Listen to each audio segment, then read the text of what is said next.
حدیث میں یہاں تک الفاظ آتے ہیں، حضور نے تلقین کیا ہے نوجوان صحابہ کو، اے میرے بچے یقین کر، اگر تمام انسان تل جائیں تمہیں کوئی نقصان پہنچانے پر نہیں پہنچا سکتے مگر وہی کچھ جو اللہ نے لکھ دیا ہو، اور تمام انسان جمع ہو جائے تمہیں کوئی نفع پہنچانے پر نہیں پہنچا سکتے مگر اتنا ہی یا ویسا ہی جیسا کہ اللہ نے لکھ دیا۔ تو انسانوں سے کیا ڈرنا، نہ انسانوں سے کوئی توقع نہ امیدیں، اس کی امیدیں قلیل، اس کے مقاصد جلیل۔ انسانوں سے امید نہ رکھو، اللہ سے امید رکھو، ساری توقع اس سے رکھو، سارا بھروسہ اس پر رکھو، کسی اور پر توکل نہ ہو۔ یہ ہے در حقیقت مرتبہ ولایت، مقام ولایت۔ اور اس میں جیسا کہ یہاں آیا، اب ان کے اوپر فرشتوں کا نزول ہوتا ہے۔ یہ فرشتے ہمیں محسوس نہیں ہوتے، لیکن یہ کیفیت جو بیان کی جا رہی ہے اس کا احساس صاحب ایمان کو ہوتا ہے۔ وہ چاہے نظر نہ آئے فرشتے، اور فرشتوں کا قول چاہے ہم اپنے ان کانوں سے نہیں سنیں گے، فرشتوں کی بات سننے کے لیے دل کے کان ہیں۔ فرشتہ جو ہے وہ در حقیقت غیر مرئی ہے، وہ غیر مادی ہستی ہے، مادی نہیں ہے، وہ تو صرف نور پر مبنی ہے، نور سے بنا ہے اور نور ہے۔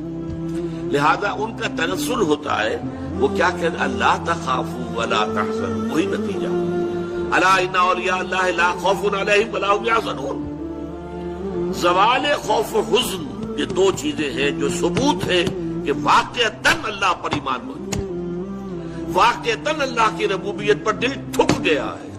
اگر دل پریشان ہے، یہ میرا نقصان کر دے گا، یہ مجھے تکلیف پہنچا دے گا، یہ میرا یہ کر دے گا، وہ میرا وہ کر دے گا، اس سے میری یہ بات بن جائے گی، وہ مجھے یہ فائدہ پہنچا سکتا ہے، لیکن کہتا ہے دعویٰ یہ ہے کہ اللہ پر ایمان ہے میرا، تو ادھر حقیقت یہ دونوں چیزیں ایک دوسرے کی بالکل متضاد ہیں۔ توکل، توقع صرف اللہ کی ذات کے ساتھ، اللہ تخافوا ولا تحزنوا، نہ خوف کھاؤ نہ حزن سے دو چار ہو، وابشروا بالجنۃ التي كنتم توعدون، اور بشارتیں حاصل کرو، خوشیاں مناؤ اس جنت کی کہ جن کا تم سے وعدہ کیا جاتا تھا، اہل ایمان سے وعدے کیے گئے۔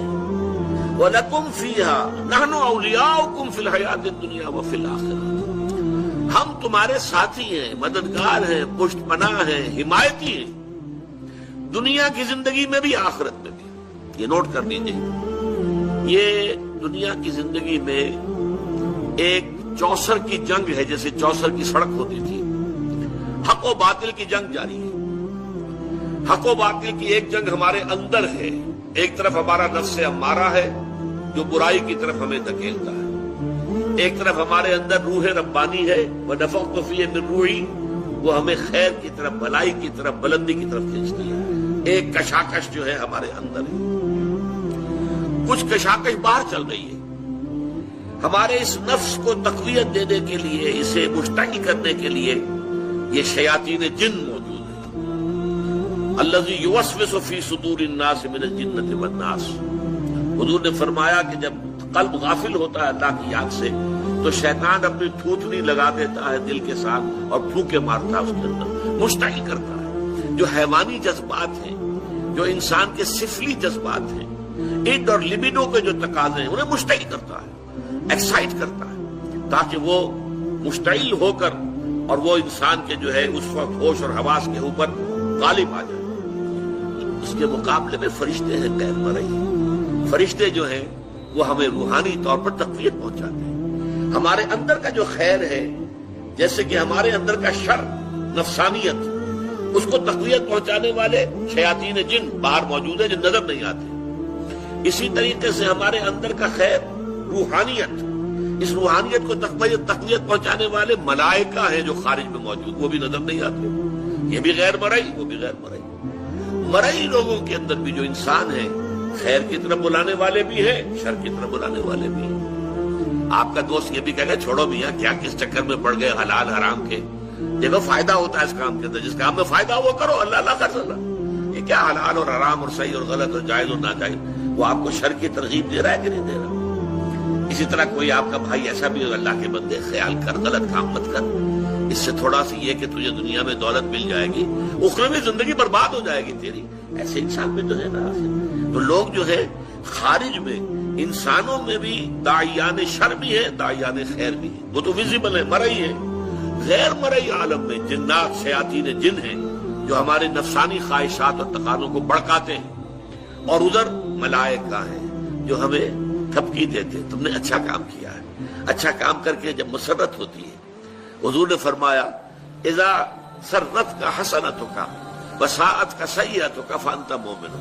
دیکھو اگر تمہیں کوئی اچھا کام کر کے خوشی محسوس ہو اندر، اور برا کام کر کے کوئی دل کے اندر کوفت محسوس ہو، یہ میں کیا کر بیٹھا، یہ مجھے نہیں کرنا چاہیے تھا، فانت مومن، تو یہ ایمان کی علامت ہے۔ اذا ساءت کا سیئتک وسرت کا حسنتک فانت مومن، بھلائی کر کے خوشی ہو، کوئی برائی ہو جائے تو افسوس ہو، رنج ہو، تو یہ گویا کہ ایمان کی علامت ہے۔ تو فرشتے تھپکی بھی دیتے ہیں، حوصلہ بڑھاتے ہیں۔